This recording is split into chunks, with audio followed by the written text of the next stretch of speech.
Happy New Year, all my movie-loving maniacs. I hope everyone had a nice, relaxed, and safe New Year's Eve and day.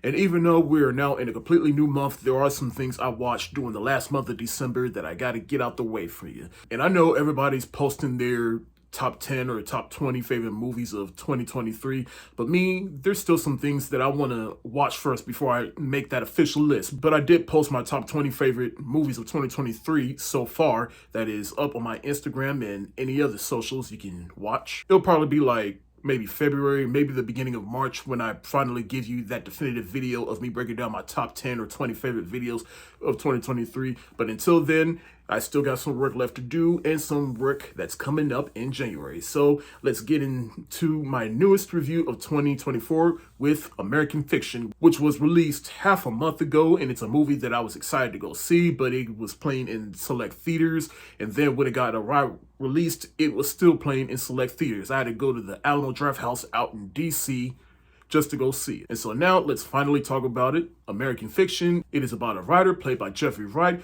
who ends up writing a book that is pandering but also demeaning towards black folks after seeing another writer played by Issa Rae, and she writes a book called We's in the Hood, and it's very successful, and then he sees that and thinks this is very demeaning, but yet people are eating it up. So then he tries to get that same plan after a death in the family happens and he really needs some money for his mother to put her in a home. So he jokingly makes this, but then it really takes off, and here's the movie. Now, I remember when I saw the trailer for this, I was excited to see it because it kind of touches on themes that I've been saying for years, which is like how Hollywood likes to put us in a box when it comes to creativity and entertainment. And it's just like we are more than just what the media perceives us as. And I could definitely get on board with that. And now that I've finally seen it, how do I feel about it? I really dug this film. Now, I will say I'm not completely over the moon about it, but I will say I have not stopped thinking about this movie ever since I watched it in the theater. Because like I said, it touches on a theme that I've been saying for years, which is, I mean, let's be real. I'm tired of slave movies and I'm tired of gangster shit in black entertainment. Like, we are more than just that. And I just want to see the black experience represented a little bit more in entertainment, but it also touches on the fact of, hey, this is what we do to sell to black people. And it just thinks that Hollywood, that's all Hollywood knows us to do. And I just like how the movie touches on that. And one thing I also didn't know is that it's also based on a book.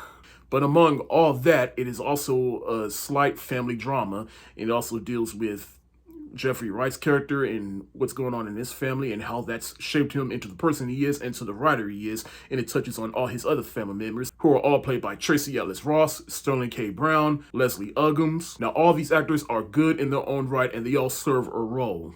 Sterling K. Brown being the standout in this movie. And anytime I see him in a movie, I'm just instantly in. And I love the brotherly dynamic between him and Jeffrey Wright.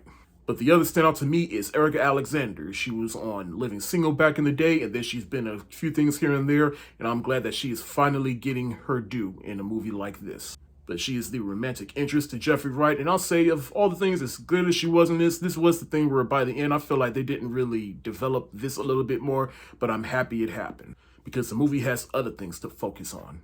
The director of this movie is Corey Jefferson, which this is his directorial debut for a feature-length film. And I say this was an excellent debut.